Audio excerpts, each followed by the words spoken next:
โอ้เลยเหรอเอาขอบคุณเด้อพี่น้องเด้อมาจอดทำกันนี่มีช่อยจุน้ำนี่มีอันนี้อันผัดขมองใต้สลด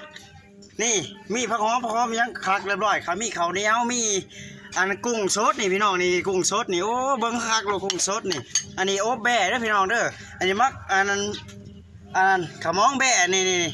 แบบเดือดเลยเดือด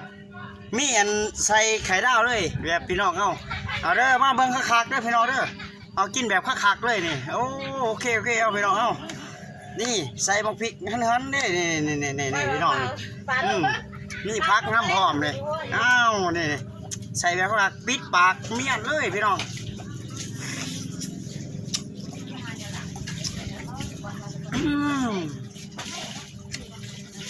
สุดยอดเลยพี่น้อง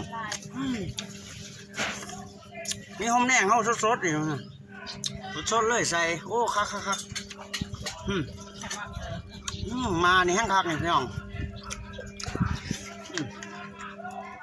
นี่ข้าวเหนียวห่อเนี่ยโอ้ข้าวเหนียวห่อเนี่ยคักเลยมะกรูดเนี่ยโอ้เรียงเลยอันนี้เห็นไหมมุกกระมองผ่าพี่น้องมุกกระมองผ่านี่โอ้สุดยอดเลยเหรอใส่ผักกระไรครับทั้งครับ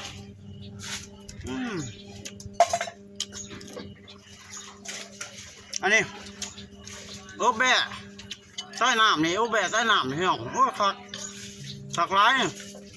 ใส่โพนลายโอ้สุดยอดเลยมาเนี่ยที่คักเนี่ยตั้งข้าวกุ้งนี่ก้อยคักโอ้สุดยอดเลยว่ะใส่หอมแดงน้ำนี่ข้ามากรอกนี่ด้วยเนี่ย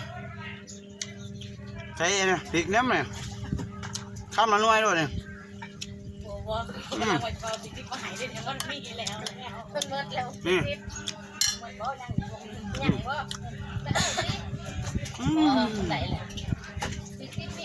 หน่อยเลยมานี่แข็งครับ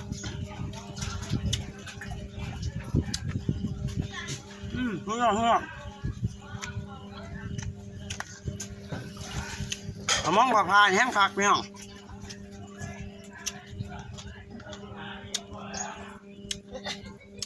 คักว่ะ